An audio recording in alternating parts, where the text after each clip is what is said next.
Buenas noches, les saluda Liliana Flamenco. Un gusto, como siempre, acompañarles a través de esta transmisión gracias a Revista Factum y al Instituto Holandés para la Democracia Partidaria. Hoy cerramos este ciclo de foros de espacio antivirus. Durante 8 viernes hemos abordado los principales temas de coyuntura alrededor del COVID-19: salud, economía, democracia, pobreza, estrategias y medidas implementadas por el gobierno. El objetivo de este espacio antivirus ha sido crear conciencia, informar de manera responsable y mostrar la realidad que está viviendo el país, el impacto durante y posible panorama después de la pandemia, mediante la opinión y análisis oportuno a cargo de especialistas en las distintas ramas. Es muy importante destacar que la producción de este espacio pues buscó también la participación de funcionarios públicos, pero no hubo respuesta de parte de ellos. El tema de esta noche cierra con una evaluación del primer año del gobierno del presidente Nayib Bukele, en el contexto de la pandemia COVID-19. Sobre todo, cómo ha sido el primer año de gobierno del presidente. Nuestros invitados, como siempre, pues son de mucha trayectoria y experiencia. Carmen Aída Lazo, buenas noches. Ella es decana de la carrera de Economía y Negocios de la ESEN. Buenas noches. Buenas noches, Lili. Gracias por invitarme y un gusto compartir con Padre Tojeira y con Carlos. Bueno, sí, también está con nosotros el padre José María Tojeira. Él es el director del Instituto de Derechos Humanos de la UCA. Buenas noches, padre. Buenas noches a todos ustedes. Estoy también muy contento de estar con Carlos, Carmen Aída y contigo, y con toda la audiencia, por supuesto. Así es. También Carlos Dada, periodista y fundador del periódico El Faro. Buenas noches, Carlos. ¿Carlos? Tenemos ahí un problemita con Perdón, el audio. Ok. Que ya me faltaba quitarle el mute al micrófono. Buenas noches, un gusto estar en este panel contigo y con Carmen Aída y con el padre Tojeira. Bueno, también su participación es muy importante. Gracias por estar pendiente siempre de esta transmisión. Su opinión y preguntas las vamos a dar a conocer al final, unos minutos antes, al final de este programa.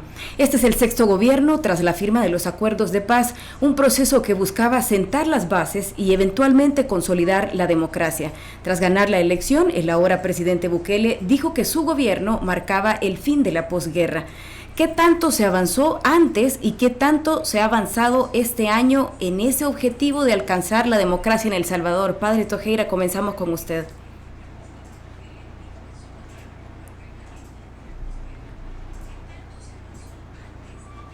¿Me escucha, padre?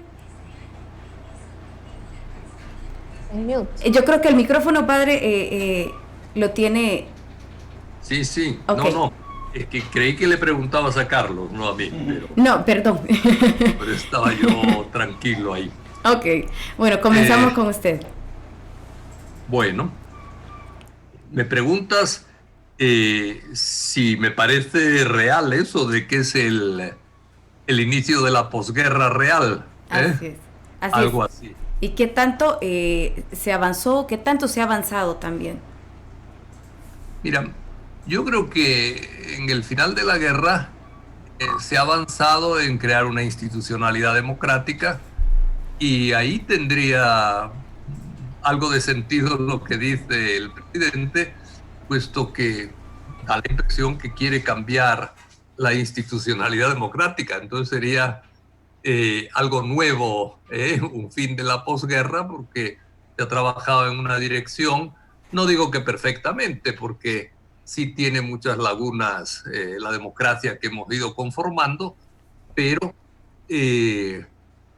vamos, en este momento da la impresión que hay una lucha contra la estructura democrática actual, supuestamente para crear otro tipo de Estado, a veces con palabras expresamente dichas por él. Entonces, en ese sentido, podría ser algo que termine con la etapa de la posguerra. Pero yo creo que no termina con la etapa de la posguerra, al revés. Un tipo de posición de esas, de una transformación del Estado con poco diálogo o sin diálogo, creo que nos vuelve hacia atrás, ¿verdad? Yo sí soy partidario de una reforma del Estado, especialmente lo que respecta a los derechos económicos y sociales, donde yo creo que se ha fracasado en todo este proceso posterior a la guerra civil.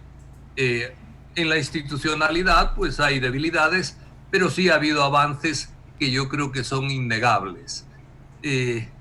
Cuando se habla de cambiar el Estado y cuando se da esa impresión por el tipo de palabras que se utilizan, agresividad, enfrentamiento, etcétera, a mí me preocupa que no sepamos bien qué es lo que se quiere decir, porque no veo yo que haya un plan de un Estado más moderno elaborado por el actual Ejecutivo, ¿verdad?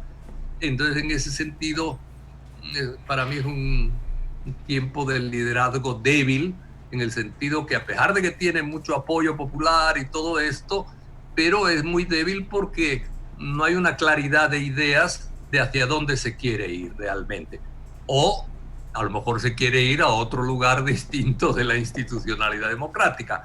Yo no lo creo, que se quiera eso, pero a veces al faltar un plan de reforma del Estado y hablar de reforma del Estado y hacerlo de un modo autoritario y sin diálogo, da la impresión que se va no a una reforma del Estado democrático, sino a otro tipo de situación. Y eso al final yo creo que no resultaría.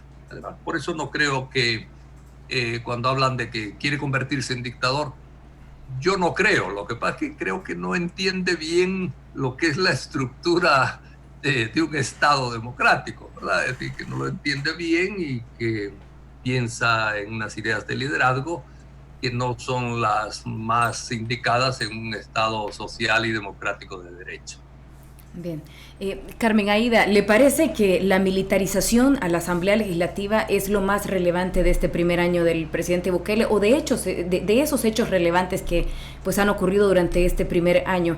¿Qué tanto afectó la vida democrática lo ocurrido el pasado 9 de febrero? Bueno, puntualmente creo que efectivamente la militarización de la Asamblea el 9 de febrero posiblemente marcó el evento que más le ha impactado internacionalmente, y pensaría que posiblemente el efecto en su imagen es irreversible. Obviamente las imágenes que recorrieron el mundo hace algunas semanas de los, digamos, personas confinadas en los centros penitenciarios fue también, digamos, otro golpe más a la imagen internacional. Entonces creo que ese daño ya está hecho, definitivamente. Pero si yo tuviera que decir en una palabra, sintetizar en una palabra, quizás este primer año posiblemente sería quizás improvisación. Ya como señalaba el padre, no hemos visto todavía pues un plan de gobierno. Es comprensible pues porque es un gabinete completamente nuevo, carente de experiencia, muy orientado a la parte mediática. Si usted se acuerda, Lili, la semana antes del 9 de febrero, porque usted me está preguntando justo por ese periodo, sí. Viene el profesor Hausman, Ricardo Hausman, de la Universidad de Harvard, y sale junto con el presidente en un anuncio diciendo: hemos contratado a los expertos de Harvard para poder hacer un plan. Eso creo que ha sido quizás lo más cercano que ha estado el país a tener una idea de que eventualmente iba a haber una hoja de ruta que iba a trazar el camino a seguir en el ámbito económico, en el ámbito social. Luego vinieron los sucesos que todos vimos a nivel internacional. Quizás como, por ejemplo, ¿verdad?, comentarle como anécdota que justo yo estaba fuera del país el lunes siguiente del 9 de febrero, y a mí de todos los países se me acercaban y me decían: este es El Salvador, porque la imagen de militares en la Asamblea era una imagen que le dio la vuelta al mundo, y que creo que pues que marcó, que obviamente marcó por lo menos a nivel internacional la presidencia. El resto de febrero trataron de hacer control de daños, trataron de mitigar los efectos que posiblemente habían subestimado. Luego vino la pandemia, cambió completamente el mundo, y obviamente eso nos da lugar ya a otra situación totalmente diferente. Pero en resumen, en términos de impacto internacional, creo que el 9F es el hito que marca posiblemente en el año.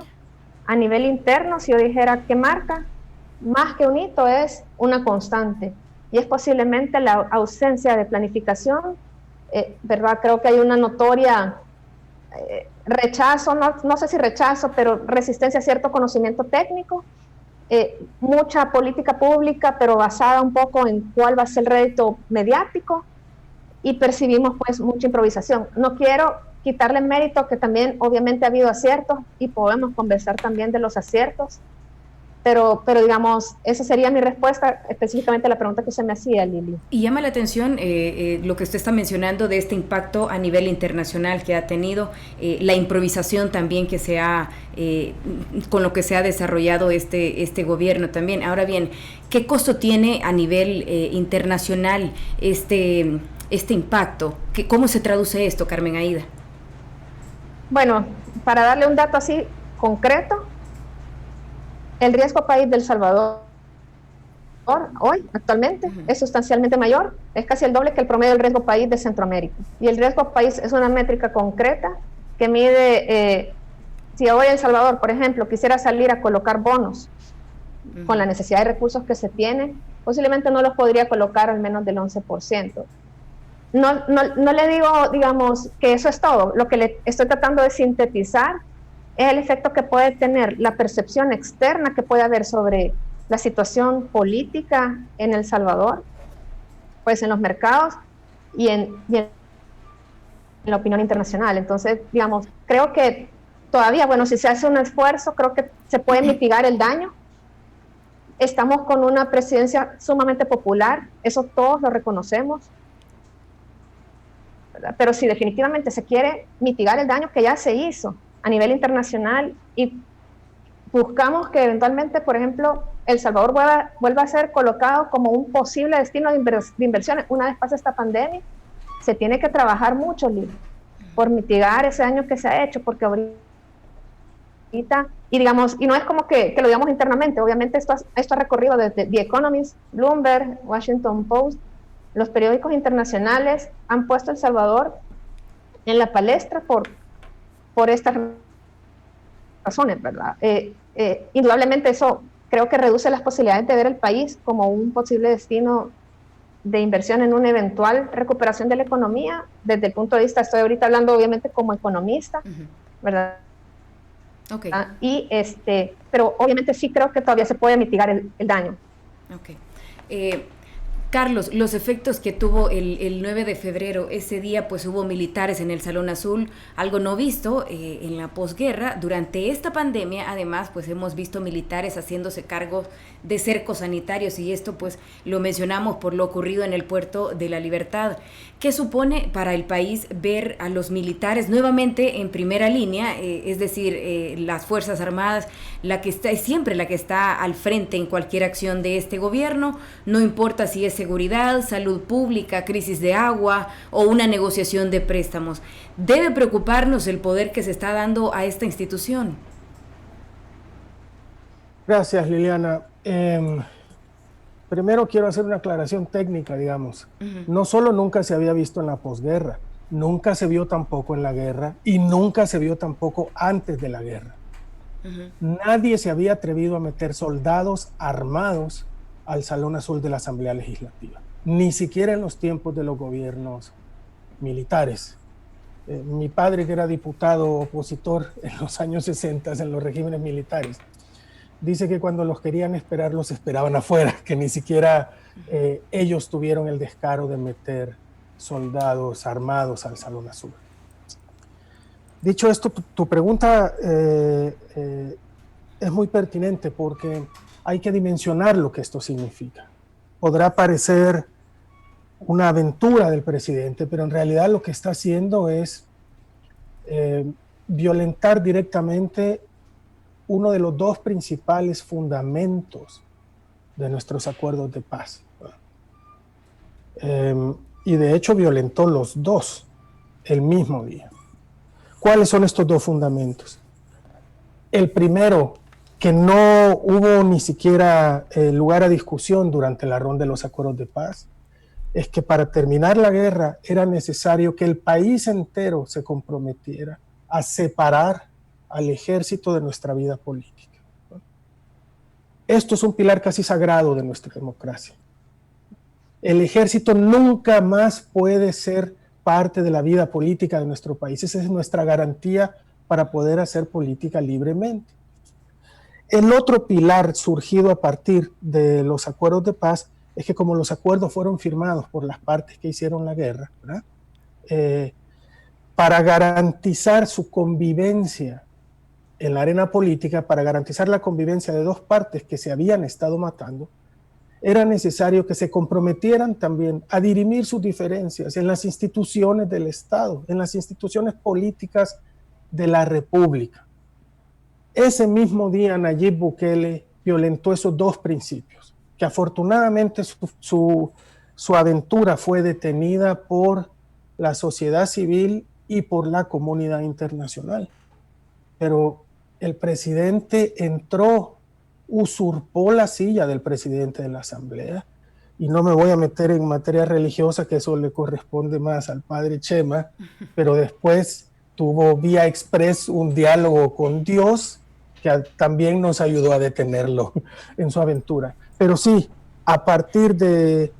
Mira, son signos que empezó a dar el presidente Bukele desde su toma de posesión. Yo no sé si se acuerdan de aquella espantosa escena en la que para homenajear al señor presidente hay unos actores disfrazados de soldados apuntando a otros actores disfrazados de ciudadanos, y eso fue parte de las celebraciones de su toma de posesión, mientras desde arriba del estrado el presidente y su esposa observaban la escena.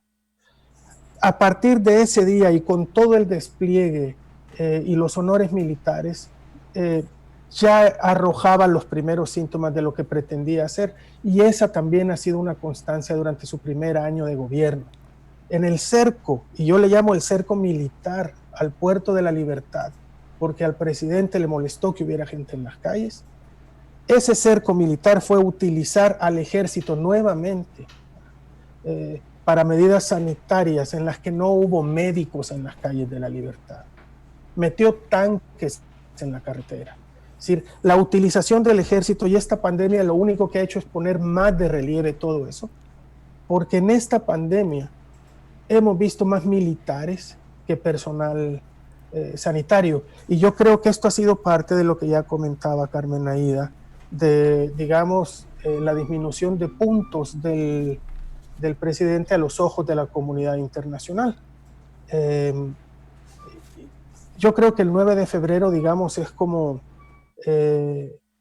la imagen más estridente y probablemente el capítulo más grave en toda esta aventura que hemos visto, pero también marca un estilo de un presidente que yo creo que, como solo lo vemos avanzar en ese mismo camino, así como Carmen Aida decía que se puede todavía rectificar el rumbo económico, yo creo que el rumbo político no veo ninguna voluntad ni de él ni de su gabinete de rectificar en este sentido. Lamentablemente tampoco lo veo de parte de nuestro ministro de Defensa, que parece muy complacido con el nuevo rol del ejército en nuestra vida política.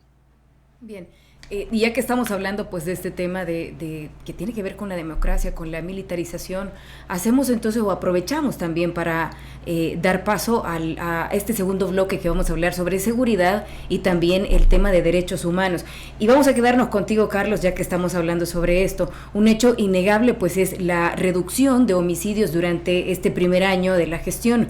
Según datos oficiales pues es de un 60%. Sin embargo, vemos que el control territorial de las pandillas se mantiene en barrios y comunidades. ¿La reducción de homicidios obedece a un plan gubernamental? Yo no te puedo responder eso porque no conozco los planes gubernamentales. Te puedo responder solo a partir de los resultados. Ciertamente yo creo que es el mayor éxito del gobierno en su primer año. No cabe ninguna duda, la reducción de las tasas de homicidios son tan drásticas y tan notorias que no hay forma de evadir eso como un gran éxito. Las razones que explican ese éxito yo las desconozco, pero hay algo que te apunta a que probablemente no todo está explicado por esas políticas de seguridad que seguimos sin conocer a fondo. A media pandemia hubo un fin de semana en que las pandillas, en este caso la Mara Salvatrucha, desató toda una ola de asesinatos que nos llevó a una cifra récord en este gobierno de 60 asesinatos en 3 días.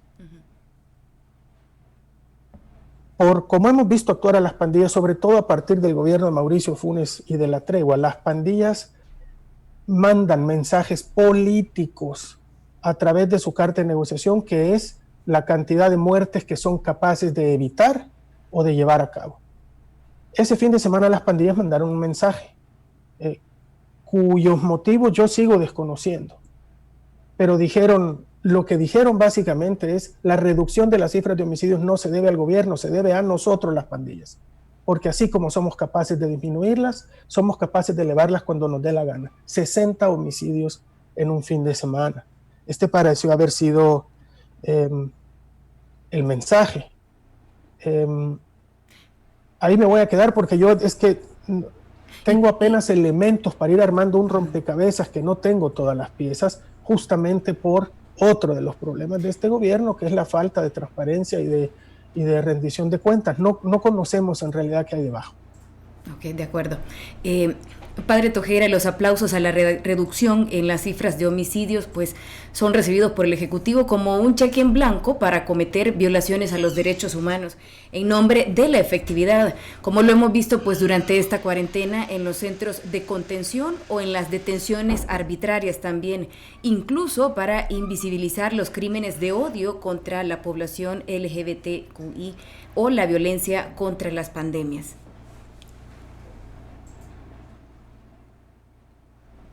Yo tengo la impresión de que el tema de los derechos humanos no es una prioridad para el presidente.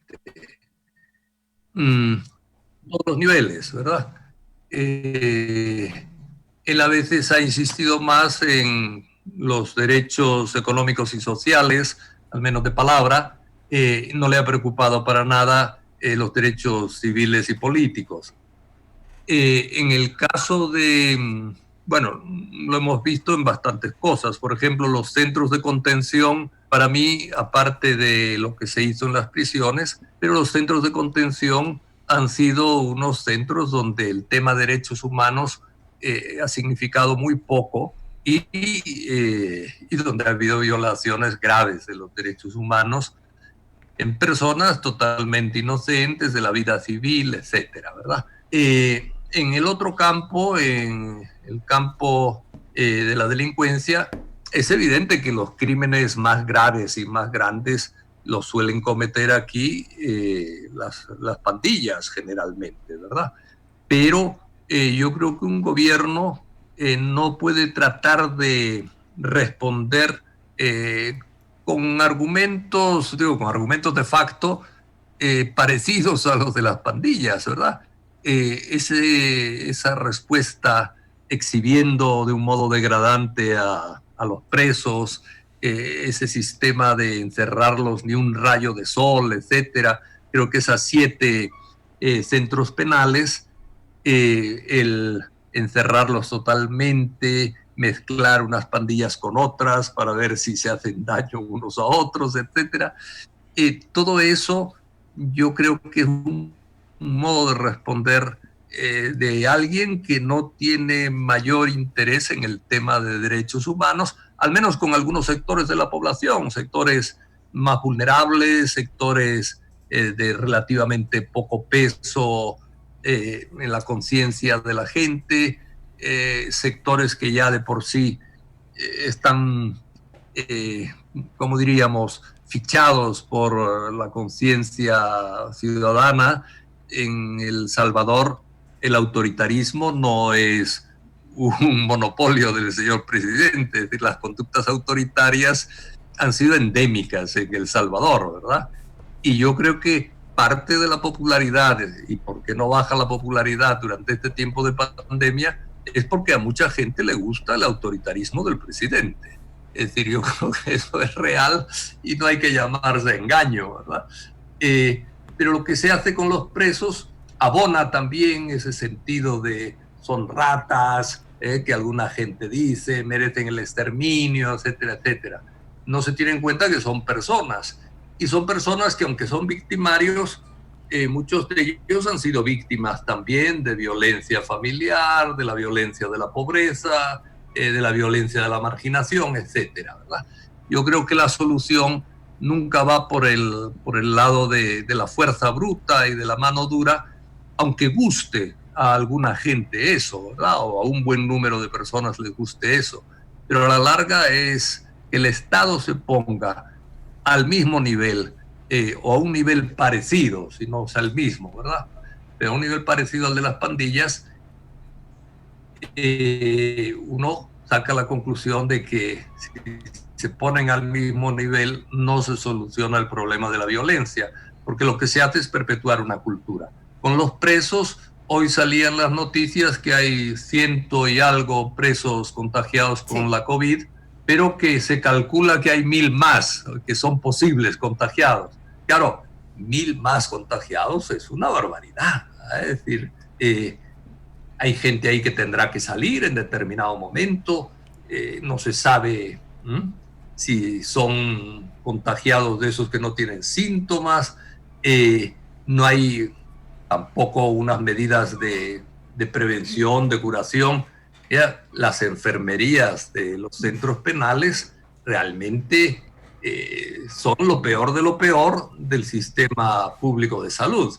Entonces, no tienen defensa, parece como que se les quisiera matar ahí. Es decir, entonces, dice uno, bueno, aquellos matan, sí, evidentemente hay que castigarlos, hay que meterlos en la cárcel, pero tener un plan indirectamente parece que está orientado hacia la muerte de esas personas o hacia la posible muerte de un buen número de ellos, tampoco es manera de responder. Y más en un país donde no hay ni pena de muerte, que además si lo hubiera tendría que ser por la vía judicial y no por la vía del Ejecutivo. Bueno, Carmen Aida, como hemos estado escuchando, pues y también hemos hablado de cómo combatir el problema de la delincuencia en su expresión más inmediata. Sin embargo, sabemos que este también tiene como raíz causas estructurales, y ya lo mencionaba el padre Tojeda también, que deben resolverse con intervención del Estado a través de programas sociales que buscan la reducción de la desigualdad, sobre todo. ¿Le parece que hay avances en este aspecto? Bueno, quizás primero, Lili, decir que, bueno, coincido con Carlos, creo que en el balance va a salir como el principal logro la reducción de homicidios, eso no me queda ninguna duda. Creo que, diría que fue atinado por parte del presidente, que de las primeras acciones que hizo fue mostrarse como que estaba muy presente en el tema de seguridad, en el estilo de comunicación de él, ¿verdad? Obviamente a través de las redes sociales, pero mostró algo que la población quería, y la población quería un presidente que estuviera al frente, ¿sí? Entonces eso creo que lo aprovechó muy bien. Y al igual que como señaló Carlos, es bien difícil poder emitir juicios de valor sobre resultados a partir del hecho que no se conoce la relación causal, obviamente, entre lo que se está haciendo y los resultados, al no haber planes sobre los cuales poder emitir tales juicios de valor. Definitivamente hemos visto un mayor enfoque en lo que ya señalaban un poco más el tema de coerción, el tema de control, que en el tema de prevención. Indudablemente, pues sabemos que esa estrategia no es primera vez que se implementa, ha sido la constante pues, en varias administraciones. Si el país definitivamente va a dar un cambio, lo únicamente lo va a hacer haciendo el justo balance que se necesita entre la aplicación de la justicia y el abordaje estructural de las causas del problema de la violencia. Que se haya avanzado o no, es difícil evaluarlo porque no hay políticas públicas muy claras y transparentes para poder ver si realmente se están produciendo los cambios que se necesitan en las comunidades más vulnerables. Ok. En este espacio también hemos dado pues la oportunidad y abrimos también el micrófono para que otras personas hagan sus preguntas también. En esta ocasión, algunos periodistas también decidieron hacer unas preguntas, pero también es importante destacar, como lo dijimos en un inicio, que invitamos a funcionarios públicos para que participaran en este espacio y pues no tuvimos respuesta.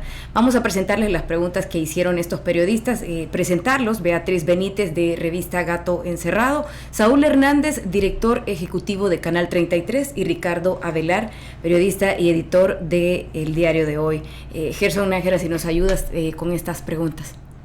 Hola, mi nombre es Beatriz Benítez, soy periodista de la revista Gato Encerrado. Me gustaría dirigir mi pregunta a Carmen Aida Lazo. Estaba revisando el programa electoral, la plataforma del Plan Cocatlán, que son donde se incluyen las promesas que hizo el presidente de la República previo a la elección, y encontré algunas propuestas. Por ejemplo, está eliminar el fovial al sector pescadores, establecer un IVA diferenciado mayor para bienes de lujo y menor para productos de la canasta básica. Además de, se proponía eliminar los impuestos que, por ejemplo, la vialidad o impuestos extraordinarios como a los combustibles.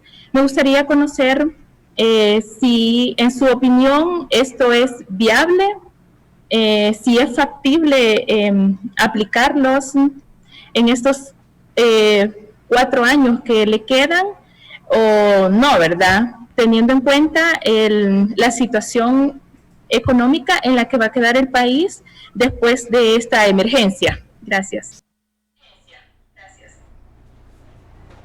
Bueno, gracias por la pregunta. Quizás comentarle que ya en el presupuesto 2020, que ya era la responsabilidad del Ejecutivo, de la Administración actual, no iba ninguno de esos cambios. Y recordemos que el presupuesto 2020 era en condiciones en las que igual la economía iba a tener un crecimiento, obviamente antes de la pandemia, similar a 2019.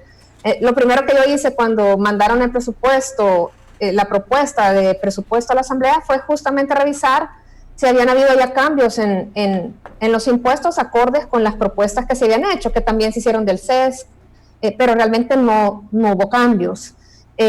Ahora estamos en un escenario totalmente diferente, como sabemos. Es posible que la deuda PIB va a pasar de 70%, es posible que pase al 90%, o sea, en una situación de endeudamiento que quizás nunca hemos visto anteriormente. El gobierno se comprometió en el mes de abril con el Fondo Monetario a que una vez pasada la pandemia, lo cual se espera que sea 2021, es un escenario que considero que es optimista, es posible que sea difícil pensar en ese escenario, que va a empezar a hablar de un paquete de ajuste para poder llevar la deuda que va a quedar en ese nivel a un nivel de estabilización. Eso lo que implica sería que el gobierno, es muy posible que se tenga que comprometer en los próximos años a un proceso de ajuste que implique tanto una revisión de los gastos como posiblemente, obviamente, un ajuste de algunos impuestos. En el menú de las recomendaciones que hace el Fondo Monetario, para ser puntual, esas propuestas que usted señala no están en ese menú. Obviamente, sin embargo, eso también es a discreción del gobierno. Entonces, quizás, en resumen, tener que ver posiblemente un ajuste sustancial a las finanzas públicas que va a requerir un análisis casi que base cero, tanto del gasto como por el lado del ingreso. Y es posible que se le dificulte al gobierno poder pensar en reducciones de impuestos, las cuales pues tampoco había considerado ya en el presupuesto 2020. Bien, damos paso a la siguiente pregunta a cargo de Saúl Hernández, el director ejecutivo de Canal 33. Hola, soy Saúl Hernández, director ejecutivo de Canal 33. Mi pregunta va dirigida para Carmen Aida Lazo. Carmen Aida, antes de la pandemia, El Salvador ya perfilaba un año económico difícil. En ese contexto de la emergencia por COVID-19 se ha criticado al gobierno de El Salvador recurrir a un alto endeudamiento para poder financiar los efectos colaterales del COVID-19. Me gustaría conocer qué recomendación hubiera hecho usted al presidente que no hubiera sido el endeudamiento en este contexto difícil fiscal para el país. Y si no hubiera sido el endeudamiento, una reforma fiscal hubiera sido una alternativa para usted. ¿Qué compondría esa reforma fiscal que usted sugeriría para atender el financiamiento de la crisis? Buena pregunta, Saúl, y bueno, buenas noches y un saludo, Saúl. En primer lugar, era imposible no recurrir a endeudamiento. Eso es importante, es decir, estamos en una crisis que no ha visto ninguna de las personas que está viva ahorita escuchándonos. Es realmente imposible pensar que el país no tenía que recurrir a endeudamiento.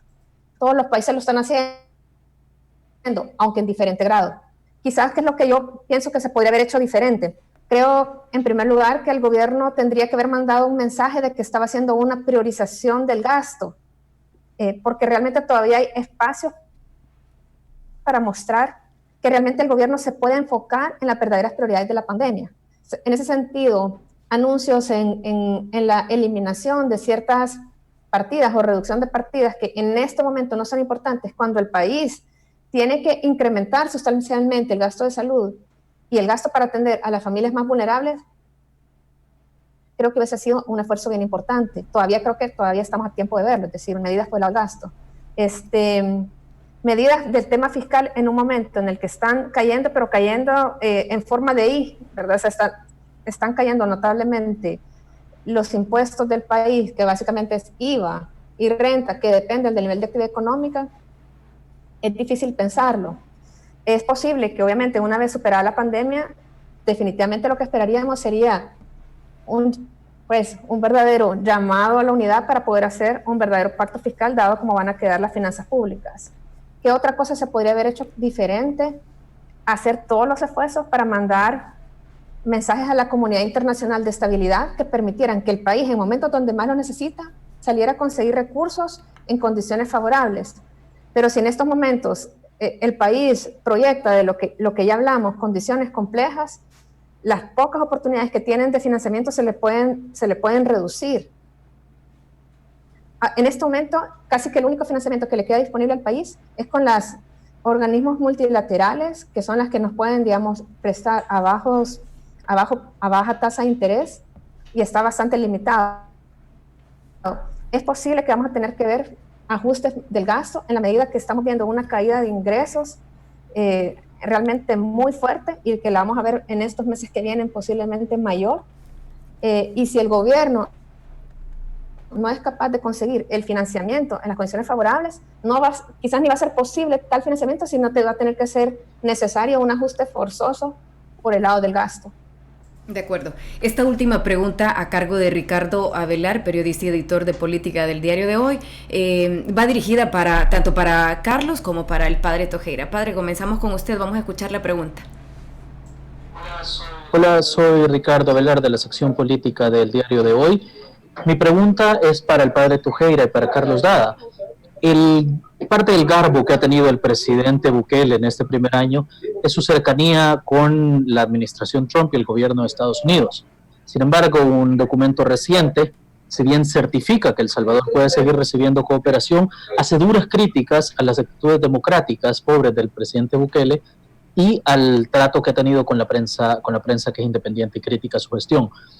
Mi pregunta es, si esto empieza a sumarse, digamos ya el Ejecutivo de Estados Unidos empieza a sumarse a las críticas que han hecho congresistas demócratas y algunos congresistas republicanos, además de organizaciones importantes como Human Rights Watch, Amnesty International o las Naciones Unidas, si esta supone una bofetada de realidad al presidente Bukele de saber que ya hasta la administración Trump tiene algunos límites para lo que van a tolerar de él, y si esto le va a obligar a combinarse a las reglas del juego, reglas democráticas y reglas de derechos humanos.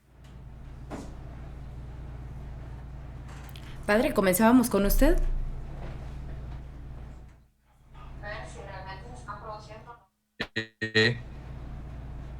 Yo la impresión que tengo es que la presión norteamericana lo suaviza, pero que de momento cuenta con un respaldo de la administración del presidente Trump bastante fuerte.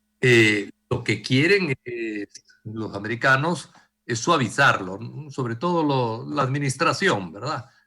No creo yo que tengan una posición dura con él en general. En las propias declaraciones del embajador, fueron declaraciones muy diplomáticas, diciendo tenemos algunos desacuerdos, pero somos amigos, si estás de acuerdo con todo, con alguien no es verdaderamente tu amigo, etc. Yo sí creo que tiene bastante apoyo hoy por hoy, porque lo ven un hombre también que favorece y que apoya la política norteamericana y dentro de un de un mundo, el centroamericano, un poco complejo, últimamente más complejo para los Estados Unidos, etcétera, ¿verdad?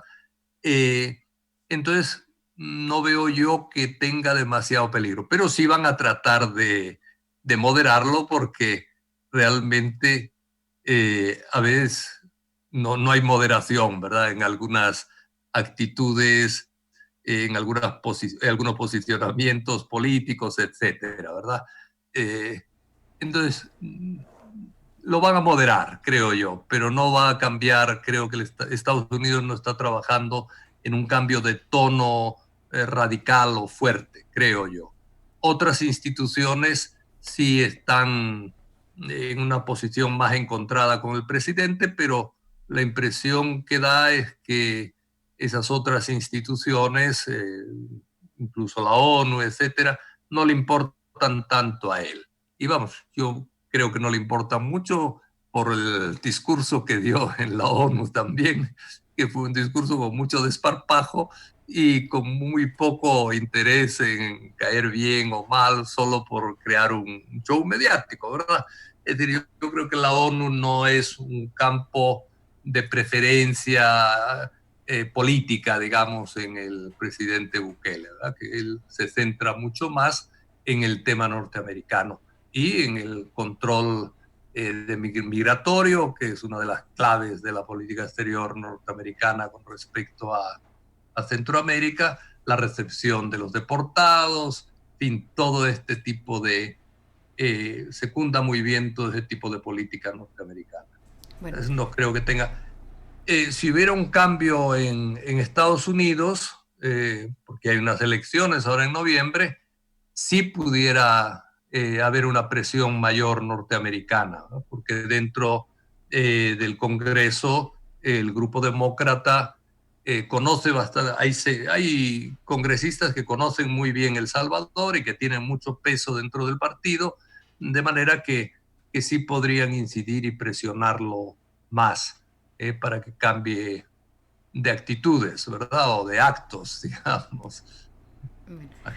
Carlos, pasamos contigo. Bueno, gracias Ricardo por la pregunta. Estoy de acuerdo con todo lo que ha dicho el padre Tojeira, lo cual me ahorra muchos minutos de hablar y de decir prácticamente lo mismo que él, salvo por un par de cosas, no que no esté de acuerdo, sino que me gustaría simplemente agregar.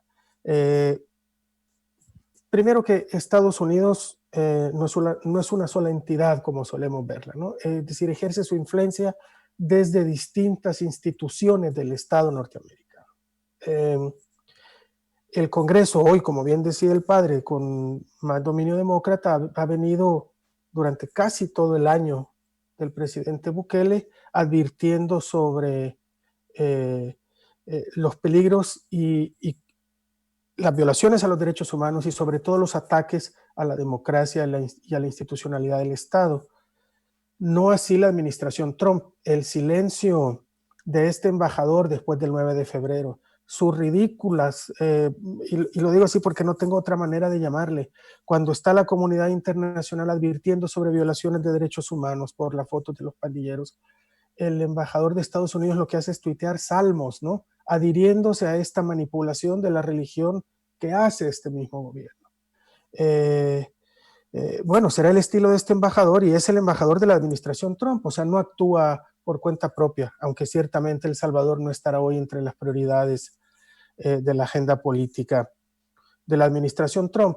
Pero de todos modos, un informe del Departamento de Estado de Trump que haga algunas observaciones sobre la administración Bukele parece un chiste que se cuenta solo. Más bien porque la administración Trump no es muy distinta en ese sentido. Lo que yo sí creo que hay que notar, Liliana, es que, y que ha sido más notorio en la administración Bukele, es que la política norteamericana hacia El Salvador ha cambiado drásticamente desde la llegada de Trump. ¿En qué sentido? Me parece, por lo que veo, que para Estados Unidos hay solo 2 puntos en su agenda que les interesa de El Salvador. Migración, como ya decía el padre Tojeira, y narcotráfico. Nada más, ¿no? combate al narcotráfico, para eso querían el famoso buque aquel del préstamo que terminó militarizando la Asamblea, etcétera, etcétera. Esos son los dos únicos puntos de agenda ahora para la administración Trump. Y me dirás, ¿pero qué tiene de diferente? Las administraciones anteriores, incluyendo la administración de un republicano como George Bush, invirtieron bastante, y no solo me refiero a dinero, sino que me refiero también a agenda política, me refiero también a maniobras diplomáticas, incluso a presiones de otro tipo, por consolidación institucional y democrática y combate a la corrupción. Estos parecían puntos elementales en la agenda norteamericana hacia El Salvador, desde gobiernos de Arena y también durante los gobiernos del FMLN. Esto parece haber salido de la agenda norteamericana. Me parece a mí. ¿Acaso migración y narcotráfico sean ya los dos únicos temas que les interese de este país a los norteamericanos? ¿Cómo se explica entonces estas observaciones del Departamento de Estado? Que hay toda otra serie de entidades que, aunque el presidente Bukele no respete, tienen capacidad de hacer olas y de hacer ruido en Washington, como los informes de los congresistas, que al final son los que aprueban la ayuda para un país, como la actitud de la Unión Europea, como todas las organizaciones de derechos humanos se han referido han advertido sobre violaciones a derechos humanos de este gobierno, y como incluso Naciones Unidas. Concuerdo también con el padre Tojeira en que nada de esto parece importarle a Bukele, salvo lo que digan en Washington. Se burló de Naciones Unidas, involucrándolos en la conversación de unas CICIES que nunca tuvo el propósito de armar con la seriedad con la que Naciones Unidas la pretendía impulsar, y los terminó sacando por la puerta de atrás de una manera pues bastante poco diplomática, digamos, o poco seria. Y yo creo que se va agregando a toda esta lista de los enemigos que Bukele se va creando. Se ha cerrado las puertas con todos los sectores, con todas las fuerzas políticas y con todos los poderes, digamos, en el país, salvo con uno, que es la Embajada de Estados Unidos. Digamos que su única contraparte en su visión de administración pública ha sido esa. Se peleó con los partidos políticos, se ha confrontado con los dos poderes del Estado, ha demostrado que no tiene ningún respeto por nuestro cuerpo de leyes ni por nuestra Constitución, que si le estorban en sus objetivos está dispuesto a brincárselas. Se echó encima medios de comunicación, se peleó con la ANEP, se peleó con la UCA, y como alguien decía, ya cuando la UCA y la ANEP protestan desde el mismo lado, la cosa tiene que estar muy grave, ¿verdad? Porque raras veces han estado al mismo lado del río, con lo de la comisión. Es decir, ha cerrado las puertas de todo, más todas las organizaciones internacionales de derechos humanos. Su única, digamos, contraparte en su concepción del Estado hasta hoy, me parece a mí, que es la Embajada de los Estados Unidos. Bien, como ya lo mencionaba Carlos, pues ha sido un gobierno que se ha peleado con distintos sectores, con los poderes del Estado también, con los medios de comunicación también. Ahora bien, es importante, por eso nosotros lo destacamos, que hemos buscado también la participación y la respuesta de los funcionarios públicos. Sin embargo, pues nunca se logró obtenerla en este espacio. Padre, hemos hablado de muchos desaciertos de este gobierno, pero al ver sus niveles de aprobación, la encuesta más reciente, por ejemplo, de la prensa gráfica, le da una aprobación de 92.5% en este primer año. Parece que no son puntos entonces que afecten su popularidad. ¿Cómo se explica esto, padre?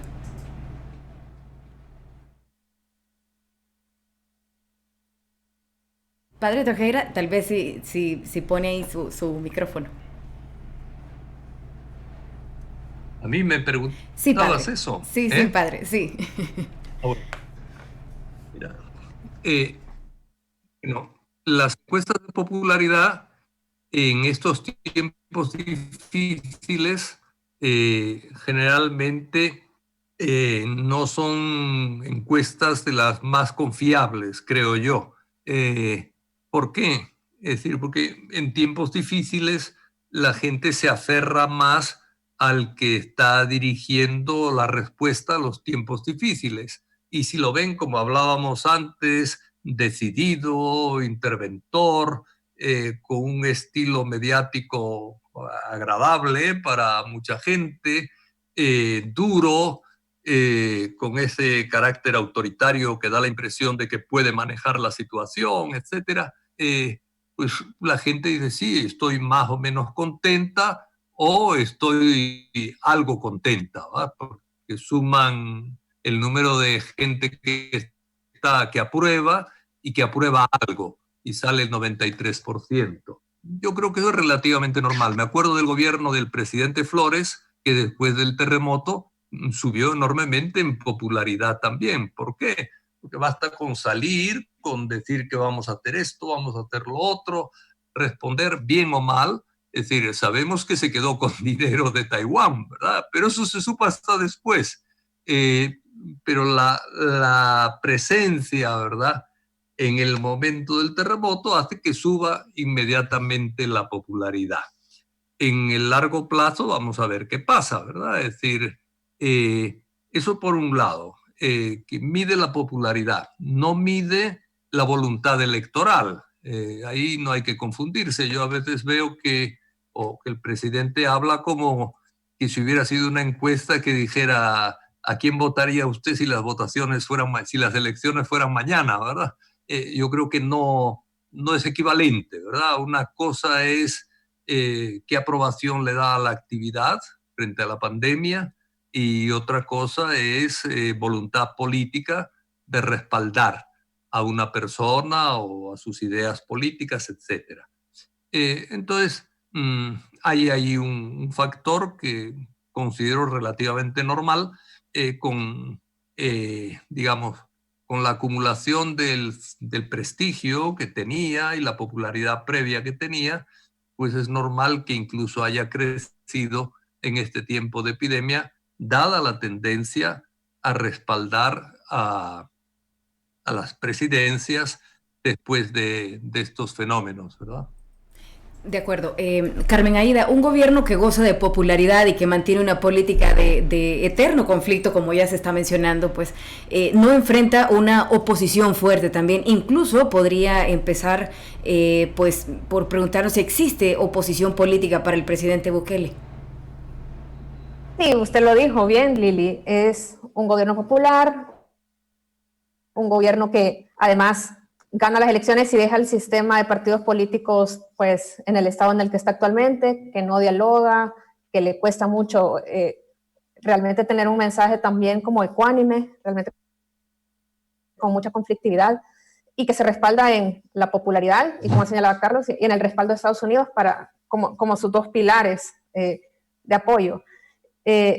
Indudablemente al final las políticas en largo plazo se juzgan por los resultados y no por las intenciones. Yo creo que también ya el presidente vio las consecuencias que pueden tener errores. Creo que quizás, no sé, y ustedes me dirán, posiblemente el principal fue el manejo del tema del agua al inicio del año, que vimos que le afectó bastante la popularidad, Lili. Él realmente hace un manejo pues, de las redes sociales y tiene una estructura digital inigualable, y en ese sentido, pues, nadie puede cuestionar que está haciendo una labor increíble en el sentido de la comunicación que maneja, pero él también ya vio que cuando se cometen errores que realmente afectan a la población, hay consecuencias, como lo vio particularmente en el tema del agua. En la medida que se sigan cometiendo este tipo de errores, eso puede obviamente erosionar la popularidad. Estamos frente a una pandemia que va a tener consecuencias y que ya está teniendo sociales nunca vistas, ¿verdad? Y esto, como señalaba Padre Tojeira, que estamos viendo ahorita, de este nivel de popularidad, que es bastante común en estas circunstancias, porque cuando viene una crisis, en muchas sociedades vemos que se busca ese liderazgo y se busca una protección por parte del Estado. Veremos en la medida que haya ciertas expectativas, pero que no se cumplan con la realidad, obviamente eso va a minar la popularidad. Mientras tanto, creo yo que también el rol de la sociedad es esta democracia que tanto nos ha costado. O sea, realmente tenemos desde la posguerra un periodo en el que ha habido, con todas las críticas que pueden haber, pesos y contrapesos, que esperemos que la sociedad salvadoreña valore los avances que hemos tenido y que haya una defensa de la República y de los pesos y contrapesos que son tan necesarios en la sociedad salvadoreña y que tanto han costado, Lili. Bien, Carlos, ya lo mencionaba Carmen Aída, el problema del agua potable a inicio del año. Y justamente tras el 9 de febrero, y vamos a seguir con este tema del 9 de febrero, porque como tú ya lo decías también, pues nadie se había atrevido a militarizar el Salón Azul.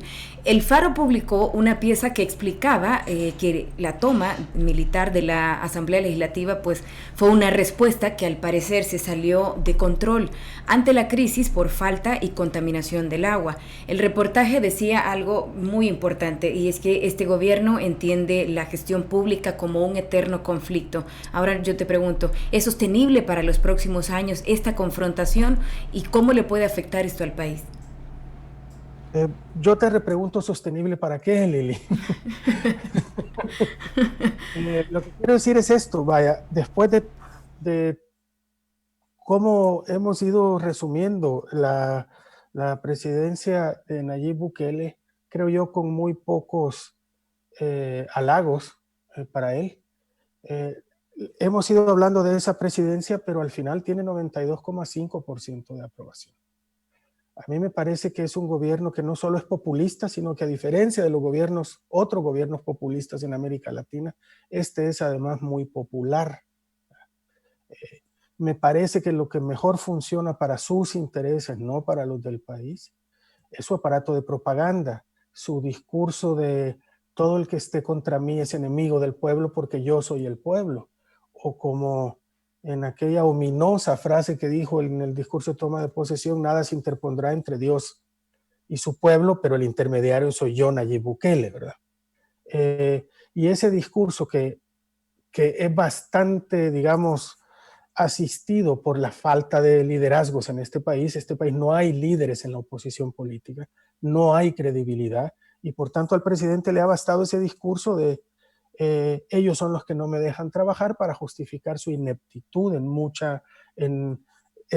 muchas cosas que hemos ido viendo y que han resaltado en esta epidemia. Después del 9 de febrero no bajó significativamente su aceptación en la población, para susto de todos los que creemos en la democracia. No bajó significativamente, no bajó de 90. Su manejo de esta epidemia, que podríamos pasar horas hablando de los graves errores cometidos en materia sanitaria y en materia económica, más su falta de transparencia, etcétera, etcétera, etcétera, tampoco le han restado popularidad. Esto hay que ser muy claro. Las razones pueden ser algunas que ya explicaron Carmen Aída y el padre Tojeira, pero yo creo que al final hay que darse cuenta que hay una aceptación del discurso de la mayoría de la población. ¿Y esto es positivo? Pues no necesariamente, porque cuando el jefe de Estado gobierna a partir de las encuestas, es que ya conocemos los resultados de eso. El problema de las pandillas, para no ir más lejos, si lo tenemos en las dimensiones que lo tenemos, es porque todos los gobiernos anteriores tomaron medidas que les parecieron populares. Tomaron medidas de las que pensaban que podían sacar rentabilidad política, no una mejora de la seguridad pública. Y hemos llegado hasta donde estamos, con pandillas que son muchísimo más sofisticadas que cuando empezó este juego, que lo empezó Francisco Flores, por cierto. Hoy son muchísimo más sofisticadas, han aprendido a adaptarse al juego que les ponen los políticos. Hoy son actores políticos también. Entonces, cuando vos combinás esa popularidad, cuando cruzás la popularidad con los resultados de su ejercicio como gobernante, bueno, eso no solo te habla de Nayib Bukele como presidente, también te habla de la sociedad que somos los salvadoreños. Como ya decía el padre Tojeira, al salvadoreño parece que le gusta el presidente que es más autoritario y más de mano dura. Pues sí, solo que él es el jefe de Estado, él tiene que ser responsable a nombre del Estado. No podemos esperar grandes resultados de un gobierno populista. Lo que podemos esperar son incendios, y ya hemos visto varios. Efectivamente es un presidente que ha entendido que su popularidad depende de inventarse un nuevo conflicto cada vez que tiene un problema, y lo podemos ver en cada una de las secuencias de su gobierno. Probablemente la del agua seguida por el 9 de febrero sea la más clara, que efectivamente, según nos contaron gente de adentro del gobierno, eso fue lo que nos hizo pensar cómo hacer algo más grande para que se nos olvidara la incapacidad de ANDA, ¿verdad? Y es un conflicto tras otro. ¿Cuál es el último que vimos? El de la retirada de los no gubernamentales de la comisión de evaluación, en la cual estaba tanto la UCA como la ESEN, ¿verdad? Y en cuanto se levantaron, primero dijeron que era porque no querían rendir cuentas de su patrimonio, dar su declaración patrimonial, cuando se les desnudó la mentira de que no era por eso, sino que porque no daban información y porque no permitieran a la comisión hacer su trabajo. Al siguiente día desconoció al presidente de la NEP. Y entonces ya el conflicto con la NEP hizo que nos olvidáramos de por qué se había ido la comisión y de la falta de transparencia. Y así va un problema tras otro, atajado con conflictos hacia adelante. Esto te puede durar hasta que el país termine de incendiarse. Yo no sé cuánto más nos va a durar. Bien, y ya que lo mencionas y pues también retomando estas palabras, una de las funciones de la oposición es ser contrapeso de las acciones gubernamentales, pero muchas veces vemos que incluso por el miedo a esta lluvia de troles en las redes sociales, pues tienden a callarse. La institución que usted representa, Carmen Aída, renunció al comité del cual también usted formaba parte, que iba pues precisamente a fiscalizar el dinero usado durante esta emergencia. ¿Esto cómo se traduce? ¿No es ceder terreno en área de transparencia o es una batalla perdida, Carmen Aída? Bueno, creo que fue un hito bastante negativo. Bueno, yo aclaro que estuve una semana y me sustituyó en la comisión Carlos Carcache, entonces vi parte del inicio del trabajo de la comisión, y yo le puedo asegurar, Lili, que los 5 miembros que fuimos de la sociedad civil íbamos con la mejor intención de poder apoyar en una tarea que era realmente importante, que era poder proponer cómo se iba a utilizar el presupuesto extraordinario. Y bueno, Saúl hace un rato preguntaba qué se hubiera hecho diferente. Creo que el poder mostrar transparencia y poder darle a una instancia técnica la posibilidad de trabajar hubiera sido un mensaje muy positivo. Cuando se produce la renuncia de los miembros del comité, uno empezó a recibir llamadas incluso del extranjero, porque eso fue interpretado de una manera muy negativa como una señal de que no había realmente una voluntad para trabajar con transparencia en mostrar cómo se iban a utilizar 3.000 millones de dólares, que es lo que ahorita ha sido aprobado por parte de la Asamblea como un presupuesto extraordinario a los 6.400 millones de dólares que ya están aprobados. Entonces, en ese sentido, creo que tal como señalaba Carlos, realmente fue un hito que creo que ha sido negativo, que está impactando adversamente la posibilidad de conseguir fondos, porque instituciones en el exterior habían cifrado también sus esperanzas en el uso de los recursos a que hubiese este tipo de instancias colaborativas del sector público con el, digamos, sector privado y la academia, y porque además la renuncia fue unánime y fue por los 2 motivos que ya señalaba Carlos, ¿verdad? Por una parte, que realmente no se presentaron nunca los planes y las estrategias, o sea, hubo una falta de transparencia para poder determinar en qué se iba a utilizar, y segundo, porque pues el gobierno también prácticamente decidió cuál iba a ser el uso de los recursos sin hacer una consulta con el comité. Y bueno, yo creo que el ministro de Hacienda después dijo, tratemos de pasar la página como para decir, dejemos eso ahí. Creo que quedó el mal sabor de boca. Creo que instituciones como la UCA, como el ESEN, ¿verdad? Y como todos los que estamos aquí, estamos para quedarnos, y sabemos que en el momento que también se pueda apoyar, vamos a seguir apoyando, porque estamos ante una crisis sin precedentes y tenemos que ver cómo podemos apoyar, ¿verdad? Pero definitivamente sí creo que tuvo un efecto negativo en el posicionamiento del país la renuncia unánime de los miembros del comité. Bien, ya lo ha mencionado anteriormente tanto el padre Tojera y tú también, Carlos, sobre estas acciones autoritarias del presidente, y como que al parecer pues la población gusta de ellas. Carlos, el 9 de febrero también el Faro publicó un editorial titulado Maneras de dictador. ¿Podría decirse que todavía son solo maneras o ya se está graduando como un dictador? No, yo creo que estamos todavía lejos de tener un dictador. Y te digo que creo que estamos todavía lejos porque todavía aquí hay una buena parte de la sociedad civil dispuesta a defender la democracia en este país. Si esta democracia nos costó sangre, nos costó cientos de miles de vidas, si no nos limitamos solo a las del periodo oficial de la guerra. Porque porque el conflicto empezó mucho antes. Nos ha costado demasiado. No creo yo que tengamos un dictador porque este país ha tenido otras lecciones históricas, a diferencia de otros países. Y aquí parte de lo que estamos viendo ahora es el conflicto de un presidente queriendo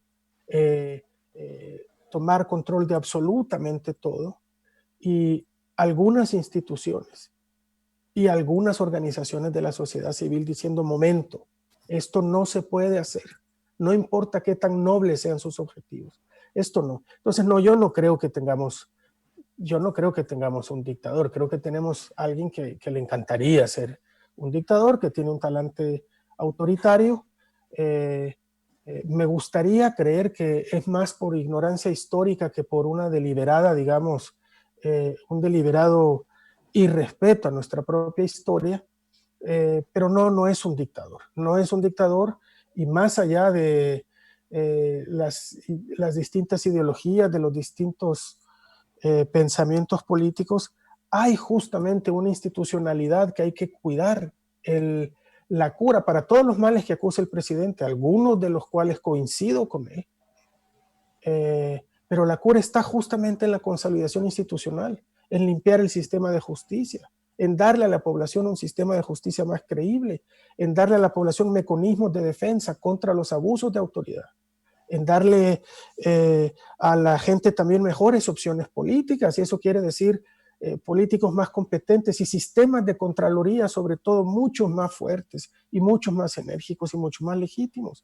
Es decir, el proceso, para mí, el proceso que iniciamos en el 92, y fíjate, en acuerdo conjunto de la sociedad, porque a pesar de que los acuerdos los firmaron solo las partes, los acuerpó la sociedad salvadoreña entera, a pesar incluso de las ausencias en ese acuerdo, que las mencionaba el padre al principio de este programa, que fueron sobre todo los acuerdos en materia económico-social, que fueron eliminados para darle celeridad al acuerdo. Pero hicimos un compromiso de vivir a partir de entonces una vida democrática en este país. Era nuestra única garantía que no volviera a pasar. Pero ese compromiso ahí permanece. La única manera de pasar la etapa de posguerra, como ha dicho el presidente, no es destruyendo lo que se logró, es al contrario, construyendo sobre esos logros, para decir: vaya, esto ya está cimentado, esto ya está construido, ya no tiene que ser una preocupación porque ya hay una base, sobre esta base construyamos. Al contrario, lo que hemos visto es un intento por destruir esa base. Y esto es lo peligroso, pero mientras esa base permanezca ahí, y que no va a ser fácil destruirla, como lo han demostrado sus intentos, no creo yo que tengamos un dictador. Bien, ya casi para ir cerrando, pero vamos a dar paso también a las preguntas de las personas que han estado pendientes de esta transmisión. Padre Tojeira, el 9 de febrero el presidente Bukele dijo que Dios le había hablado y eso pues había evitado el golpe contra la Asamblea Legislativa, ya lo mencionaba también Carlos al inicio de Espacio Antivirus. Durante este año pues hemos visto numerosos ejemplos del uso divino. ¿Qué tanto podrá seguir funcionando la religión como una herramienta política, padre? Mira, yo no creo que la religión en boca de los políticos tenga mucho efecto, ¿verdad? Puede tener en estos momentos en que la gente está muy preocupada por si se enferma, si se muere, y siempre aparece Dios como una especie de último recurso para evitar lo más trágico de la vida. Pero en ese sentido puede tener un cierto efecto. Pero en general, no sé cómo decirte, por ejemplo, cuando se tomó la asamblea y echó ese discurso diciendo Dios me dijo, la mayoría de la gente con la que yo hablé, y no es que hable con opositores y con gente ni siquiera muy bien formada en estos campos, pero la mayoría de la gente se moría de la risa con ese pequeño show que montó, que Dios me dijo, le he hablado y Dios me dijo, que tenga paciencia y tal. Bueno, es decir, yo no creo que la religión sea un elemento de mucho peso en este momento.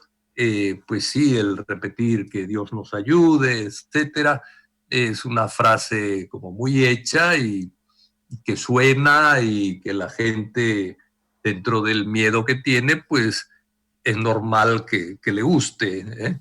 Pero no le veo yo al presidente, salvo ese momento, ¿verdad?, que habló ahí al salir de la asamblea, porque yo creo que no sabía qué decir y tuvo que dar marcha atrás en lo que hizo. Entonces se refugió en Dios, ¿verdad?, para refugiarse en algo. Pero yo no creo que tenga mucho peso la religión en la política, por lo menos en esta fraseología de los políticos, porque todo el mundo sabe que lo que menos les interesa es Dios, y no digamos ya Jesucristo, el amor al débil, el amor al enemigo. ¿Dónde está el amor al enemigo? Bueno, es decir, la gente más o menos en tiempo normal no hace mucho caso, creo yo. No hay mucha posibilidad de que instrumentalicen mucho la religión, a mi juicio, ¿no? Bueno, ahora sí damos paso a las preguntas que pues han hecho todas las personas que han estado pendientes de esta transmisión. Esta pregunta va dirigida para los tres y vamos a comenzar con usted, Carmen Aída.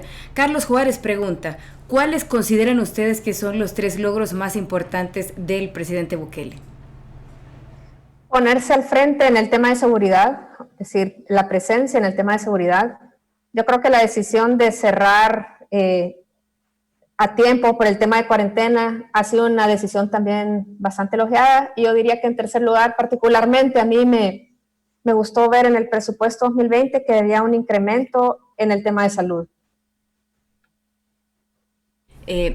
Carlos. Bueno, yo repito, en materia de seguridad, el descenso de la tasa de homicidios me parece un logro extraordinario en un país donde se derramaba tanta sangre. Coincido con Carmen Aída en que las medidas iniciales para detener la llegada del virus fueron oportunas.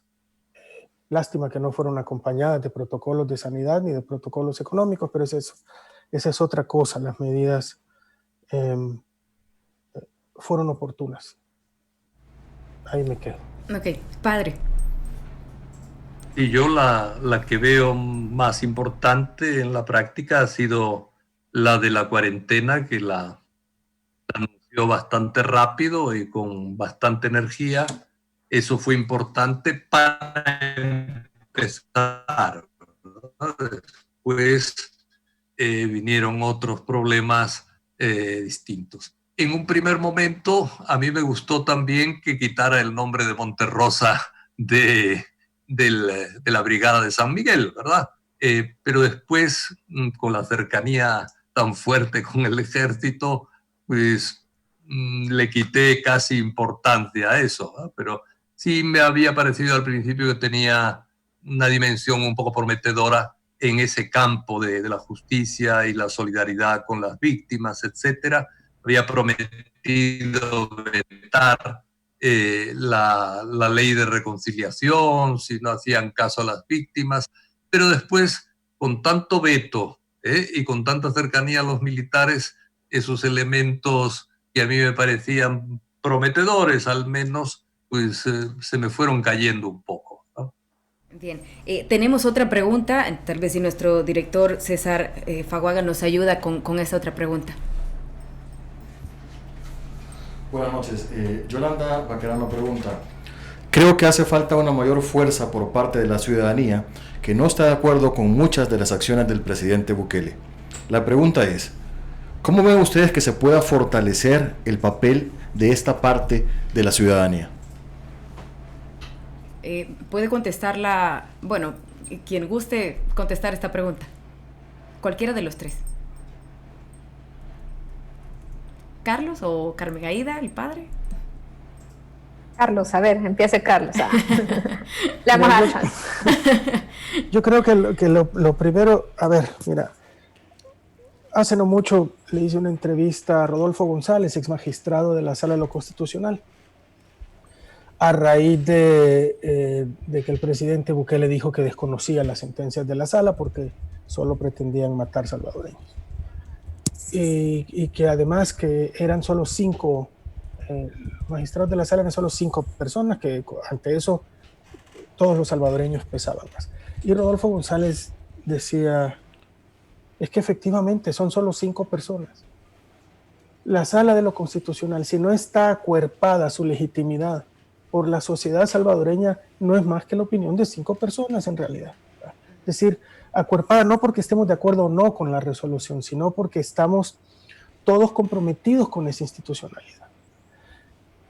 No sé si lo estamos, Liliana, y yo creo que es lo primero que los ciudadanos tenemos que empezar a reflexionar. Primero, yo aquí he hablado de los graves atentados a la democracia que encuentro en este gobierno, pero si uno sale a la calle y le preguntas a la gente que está en extrema necesidad y le preguntas qué piensa de los atentados a la democracia, te va a ver con cara de asombro ante la pregunta y te va a decir, a mí qué me importa la democracia si yo lo que necesito es comer y que no me maten a mi familia.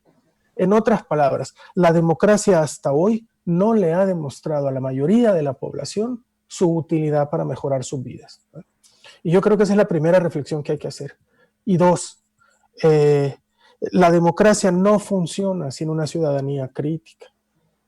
Entonces, a mí me gustaría empezar a ver estos descontentos de los que habla Yolanda, traducidos en, pues hay mucha experiencia en nuestra historia sobre esos grupos de reflexión, organización política que no necesariamente es partidaria, acercamiento a discusiones o a reflexión de la realidad nacional dentro de la academia. La UCA lo ha hecho durante décadas, y hay otras universidades que hoy parecen dispuestas también bastante más que hace un año. Hay universidades que hoy parecen más dispuestas a acompañar este proceso de reflexión ciudadana. Lo que pasa es que esta disposición de la academia, por ejemplo, que yo estoy viendo hoy, de nada sirve si no hay una ciudadanía con la voluntad de tomar esa oferta, digamos, y de empezar a hacer reflexión política también. Porque a mí me parece que, como decía Carmen Aida, estamos a las puertas de una de las mayores, o de la mayor crisis que hemos enfrentado nunca. Yo he estado saliendo, no quiero robarme todo el tiempo y lo cuento rapidito, he estado saliendo a todo el territorio nacional en estas últimas 2 semanas y lo que yo veo es mucha hambre y veo que además aquí en San Salvador, entre las clases medias sobre todo, empieza a haber una conciencia de esa hambre, mucha de la cual ya estaba ahí, ahora solo se dramatiza más la situación. ¿Qué quiero decir? Que también hay que aprovechar la experiencia de esta pandemia, que sucedan cosas como esta. Si antes el 20% íbamos por la vida pretendiendo que el otro 80% no existía, salvo para cuando nos ofrecían sus servicios y después lo que pasaba con sus vidas no existían, nos tapábamos los ojos, hoy parece que ese 20%, al menos alguna parte de ese 20%, empieza a ver a ese otro 80% del país que hoy está en una situación de urgencia y dramática. Vaya, probablemente deberíamos aprovechar este momentum para continuar nuestra preocupación y nuestra reflexión sobre esos problemas y seguirnos preguntando, ¿y la democracia al final para qué la queremos? Hay respuestas para eso, porque no hay que, lejos de desestimar la democracia, creo que consolidaría la voluntad democrática si hacemos las reflexiones alrededor de eso, pero requiere hacer las reflexiones. Bien, muchísimas gracias a los tres, Carlos, ya que pues cerrábamos contigo este espacio, agradecerte. Pero también. Eso es injusto, Liliana, porque yo quería escuchar la respuesta tanto de Carmen Aida como del padre Tojeira. Bueno, sí. Brevemente, Lili, brevemente complementando lo que señalaba Carlos, la pregunta, además de ser es excelente. Yo creo que en primer lugar, la ciudadanía tenemos que reconocer que hay mucho temor, ¿verdad? Pronunciarse, justamente por lo que usted señalaba, Lili. Realmente la matonería digital desalienta a una buena parte de la población. Particularmente muchas mujeres también se sienten amenazadas porque realmente el nivel de la discusión a nivel de redes genera temor. Pero pese a eso, yo creo que tenemos que ser muy valientes. Es que lo que tenemos en juego ahora es el potencial de tener un retroceso de 20 años, no en un concepto abstracto de la democracia, en términos socioeconómicos, en términos de cosas que valen la pena, como la nutrición o no de los niños, o sea, un retroceso que no hemos visto antes. Yo creo que la ciudadanía tenemos que también reconocer y aprovechar las herramientas que se han ido generando con el pasar de los años que nos fortalecen. Por ejemplo, la utilización de la ley de acceso a la información pública, la utilización de todas esas herramientas que nos permitan a nosotros ciudadanos formarnos opiniones objetivas, porque lo que no podemos hacer es nosotros bajarnos al nivel de la discusión en las redes que no tiene sentido. O sea, instituciones académicas, instituciones, tenemos que mantener nuestra objetividad, nuestra ecuanimidad en estas situaciones y aportar. Y para eso creo que tenemos que recurrir a esas herramientas que han sido puestas a disposición de la población. Y el punto de partida es reconocer que lo que se juega en el país, lo que se está jugando en el país es mucho. Bien. Padre Tojeira, también escucharlo a usted a petición de Carlos Dada.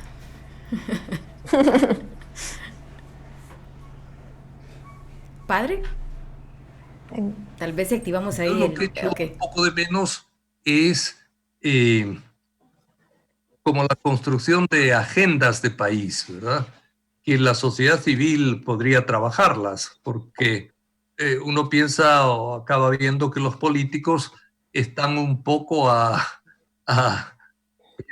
coyol quebrado, coyol comido, ¿verdad? Es decir, a lo que salga, ¿verdad? Y aprovechar la oportunidad y trabajando mucho en el corto plazo. No hay una visión de largo plazo compartida por los diversos grupos de la sociedad civil.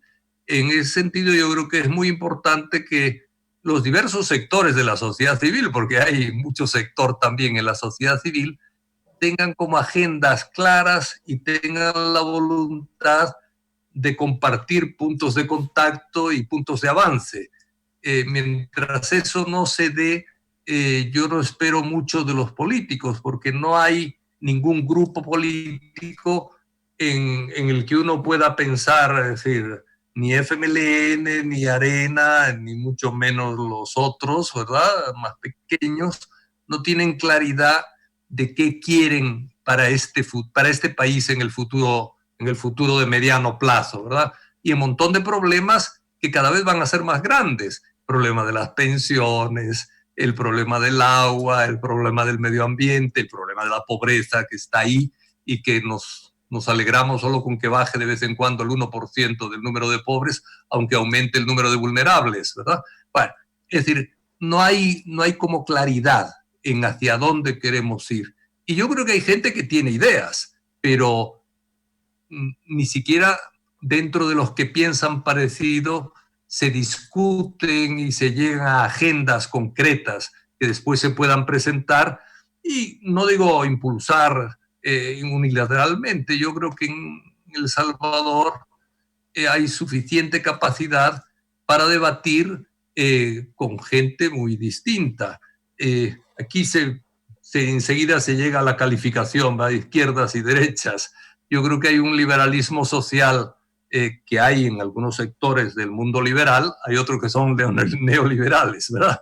Pero hay un liberalismo social que es fuerte, que es importante y que es muy dialogante con otros sectores que son de una línea más de tipo socialista democrático, dentro de una enorme variedad y de diversidad. Pero yo creo que hay posibilidades de acercar campos y crear, ¿verdad? Un tipo de agenda, si no común, coincidente en muchos aspectos, suficientes como para forzar a los políticos a avanzar en el pensamiento sobre el país, que es uno de los problemas graves del país. Bien, muchísimas gracias, padre, por haber estado pues en Espacio Antivirus y haber cerrado con nosotros. No, encantado de estar con ustedes. También, bien. Y Carlos, que son, iba a decir viejos amigos, pero el único viejo soy yo aquí, ¿verdad? De manera que son buenos amigos. Bueno, gracias también a ti, Carlos.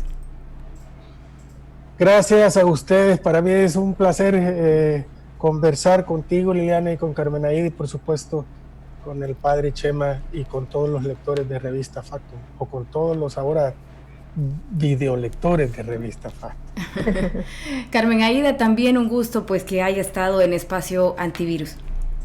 No, gracias, Lili, por invitarme y un gran honor compartir con padre Tojeira y con Carlos. Bueno, y gracias también a usted que ha estado pendiente de esta transmisión durante 8 viernes en Espacio Antivirus. Gracias a Revista Factum y también al Instituto Holandés para la Democracia Partidaria. Pues hemos tratado de abordar toda la coyuntura que ha estado alrededor de esta pandemia COVID-19. Muchísimas gracias y le invitamos a que siga pendiente también de todos los temas y proyectos, transmisiones que tiene Revista Factum, siempre informando con mucha responsabilidad. Detrás de este espacio, de este ciclo de foros, pues ha habido también un equipo muy responsable. Gracias a César Faguaga, nuestro director, también a Gerson Viches y Gerson Nájera también. Feliz noche.